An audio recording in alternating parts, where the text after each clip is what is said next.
아, 그래, 옛날에 간첩을 만드는 시대가 분명히 있었다 정도는 다 알고 계실 것 같아요. 워낙에 영화 같은 것도 되게 많았었잖아요.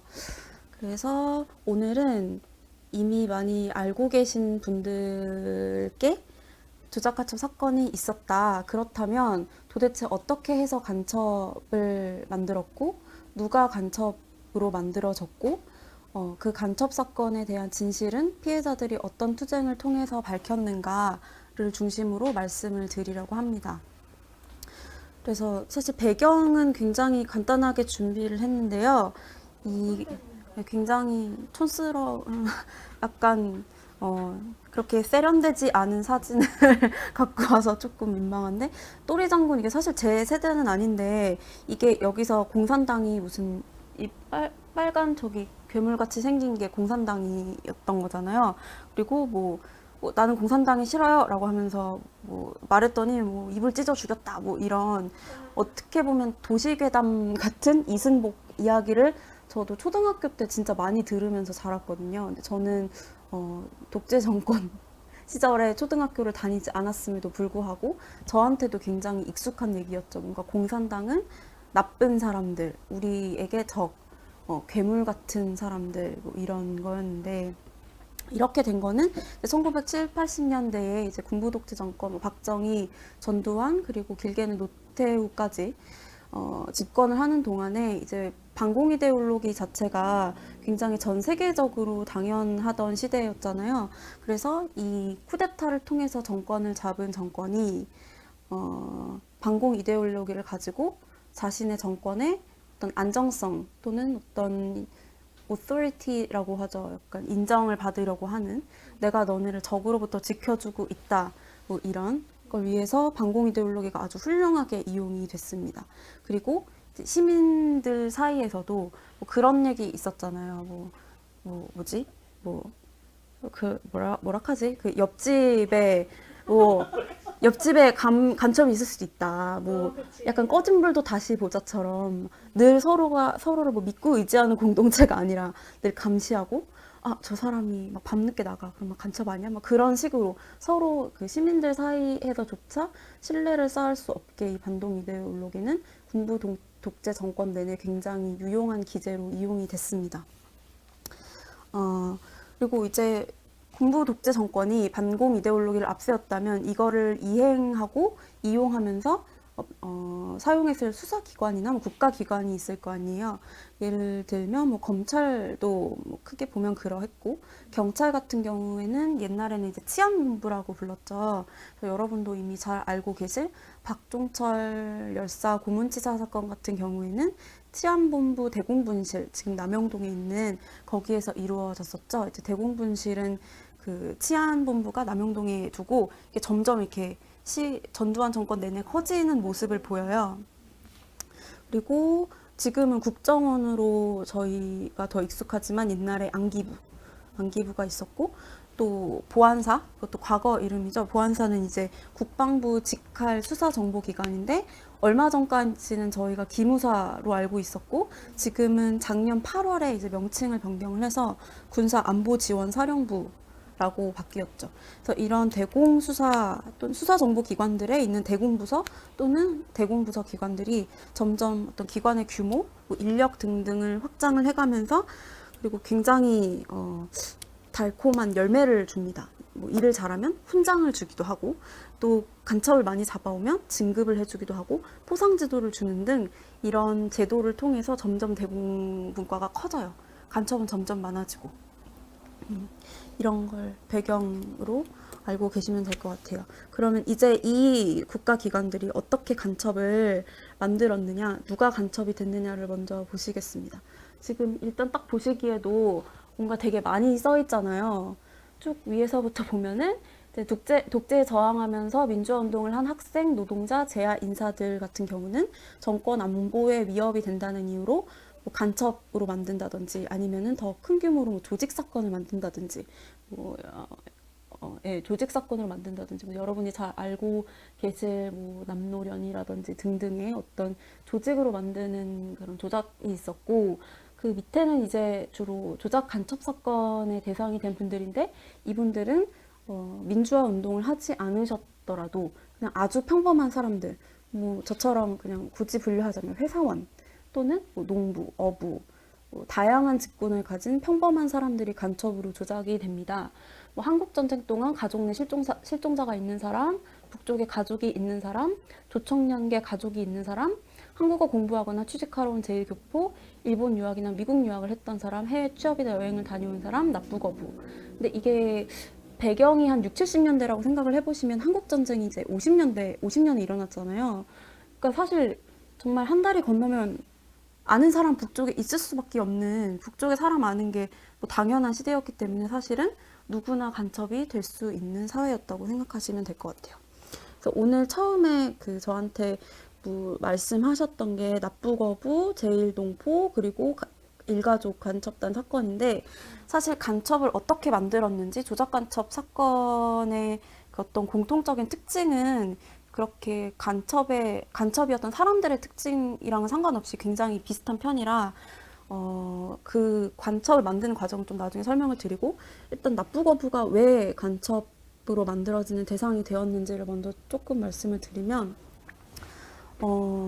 납부거부 사건은 굉장히 많은데요. 배를 타고 가다 보면 길을 잃고 북쪽으로 갈 수도 있잖아요.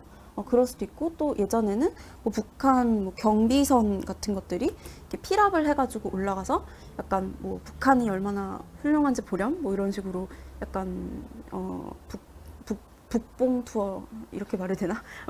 약간 이렇게 막 우리 이렇게 잘 산다 막 이런 거 그때는 좀 더 보여주고 싶었겠죠.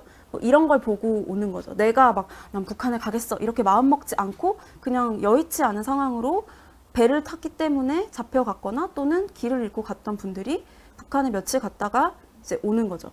그럼 오면은 일단은 이게 뭐 이중처벌 아닌 이중처벌이라고 제가 써놨는데, 일단 이제 다시 남한으로 돌아오면서 주로 이제 박정희 때는 반공법, 이 사람이 가서 뭐 이렇게 뭐 남한의 군사 기밀을 전달해주고 왔다. 이것도 이제 고문하고 막 때리고 해가지고 이 말을 받아내는 거죠. 허위 자백을 받아내는 거죠. 또 수산업법, 이거는 고의적으로 그 우리 영해를 탈출해서 그 수산업을 하러 고기를 잡으러 갔다. 이걸로 처벌을 하는 거죠. 이렇게 1차로 이미 징역을 받은 사람에게 이제 전두환 정권이 되면 이미 처벌을 받은 사건인데 이제는 국가보안법 위반자가 돼서 아예 굉장히 적극적인 간첩으로 만들어지는 일이 생깁니다. 그래서 제가 예로 들어온 게 임봉택 선생님이라는 분이 하신 말씀인데, 이 사건은 계야도 간첩 조작 간첩 사건이에요.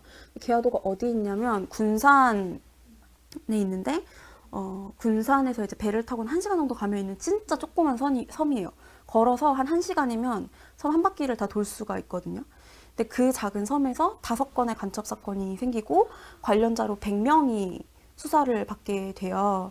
임봉태 선생님 같은 경우는 이제 주범인 선생님이 있었고, 주범인 선생님이 납북됐다가 내려왔을 때 얘가 간첩인데 간첩이라는 사실을 고지하지 않았다는 불고지죄로 군산경찰서, 뭐 보안사 등등에 끌려가셔서 굉장히 심하게 많이 고문을 당하셨고, 이제 그 당시에 지금 여러분도 생각을 해보시면 굉장히 작은 마을이잖아요. 섬이라는 게. 지금도 섬이 굉장히 좀 독특한 문화를 갖고 있는데 그때는 더 그랬겠죠. 공동체 의식이 뭔가 좀 더 강했던. 그래서 그 작은 마을에 내 아들이 간첩이 돼버린 거예요. 어느 날 갑자기. 그러다 보니 아버님이 선생님이 이제 수사받고 감옥에 계신 동안 자살을 하셨어요. 그리고 어머님도 굉장히 그 편찮게 되셨고, 그래서 다시 감옥에 갔다 오니까 감옥에 있을 때 말하면 이렇게 너무 충격을 받을 테니까 선생님이 이제 다시 섬으로 돌아왔더니 봉태가 아버님이 그렇게 되셨다. 뭐 이런. 아직도 이 얘기를 선생님이 하시면 아직도 그 고통이 고통이 사라지진 않는 거니까, 네, 약간 딴 얘기로 했는데, 선생님이 이제 하신 말씀 중에 제가 이제 부분을 좀 가지고 왔는데, 박준환이 내 친구인데 1968년에 영창호를 몰고 있었고 그때 납부거부가 됐다. 귀환해서 1년쯤 징역을 살고 다시 어부 생활을 했는데 경찰이 잡아다가 이북에서 가져온 불온소득 2건을 어디에 감췄나면서 조지니까 뭐 거짓 자백을 했나 봐. 그래서 나는 보안대에 있는 누구랑 친사촌이고 다다다다다 이런 식으로 그냥 여러분도 보시면 딱히 뭔가 전혀 한 게 없잖아요. 그냥 책을 가지고 있는 것도 책이 나중에 이제 제가 사실 증거 조작은 얘기할 건데 이런 식으로 정말 고문으로 만들어내는 거죠. 근데 납부거부가 상대적으로 이게 조금 더 이제 타겟이 됐던 이유 중에 하나는 사실 어부들 같은 경우는 대부분 뭐 수중학교를 졸업하지 못했거나 또는 겨우 초등학교를 졸업해서 이제 자기 방어권이 약간 약할 수 있고 변호사랑 함께 하기도 조금 어려울 수 있잖아요. 그래서 구미에 맞게 간첩 사건으로 만들 수가 있었던 거죠. 납부거부 사건도 굉장히 많았고, 이제 그 다음에는, 제일동포 사건인데, 제가 여기는 많이 써오진 않았는데, 이제 그 국방부 과거사 진상규명위원회가 2007년인가? 그때 발표한 조사에 따르면, 이제 제일교포 사건이 약 319건 정도 된다. 그리고 아직까지도 사실 이 전체적인 조작가첩 사건이 총 몇 건이었는지에 대해서는 이게 사실은 국가기관이 약간 전수조사를 해줘야지 이게 정확한 통계가 나올 수 있잖아요. 왜냐하면 기록에 남지 않은 어떤 뭐 조사를 받은 참고인이라든지 이런 사람들도 다 고문을 하는 게 당연했으니까 뭐 그런 게 좀 통계가 나오는데 아직 국가기관에서 자료를 주진 않았기 때문에 지금 제1교포 사건은 319건 정도로 나오고 있고 지금 재심을 좀 많이 하고 있어서 여러분도 기사에서 좀 많이 보셨을 것 같아요. 근데 제1동포 같은 경우는 일단은 한국에서 사는 사람들이 아니었기 때문에 우리나라 법 체계에 대해서 잘 알고 있을 수가 없었던 게 이유가 하나 있고 당시에는 이제 일본에서 북한을 갈 수가 있었거든요. 그래서 뭐 저희 선생님들 중에도 한 분 계신데 이제 일본에서 유학을 하다가 조국 통일 또는 어떤 분단 현실에서 내가 북쪽에 있는 동포들의 삶을 이해를 해야 된다는 어떤 오히려 애국의 마음을 가지고 북한을 방문하셔서 방문 프로그램이 있겠죠. 그걸 보고 일본에 돌아왔다가 한국으로 귀국을 했는데 뭐 공항에서 잡혀가서 간첩이 된다든지 뭐 그런 경우도 있고 또 제일동포들 같은 경우는 당시 이제 조총련이나 민단 같은 경우는 뭐 친남 쪽이긴 해도 그 당시 독재 정권이나 이런 쪽에 굉장히 반대를 하고 있던 상황이었기 때문에 뭐 그런 사람들이랑 같이 섞여서 사는 어떤 동포 사회였잖아요. 그러다 보니 뭐 당연히 뭐 조총련 계열을 안다든지 뭐 민당 계열을 안다든지 이런 게 너무 당연해서 어떤 사람이든지 굉장히 쉽게 북한과의 연결고리를 찾을 수가 있었던 거죠.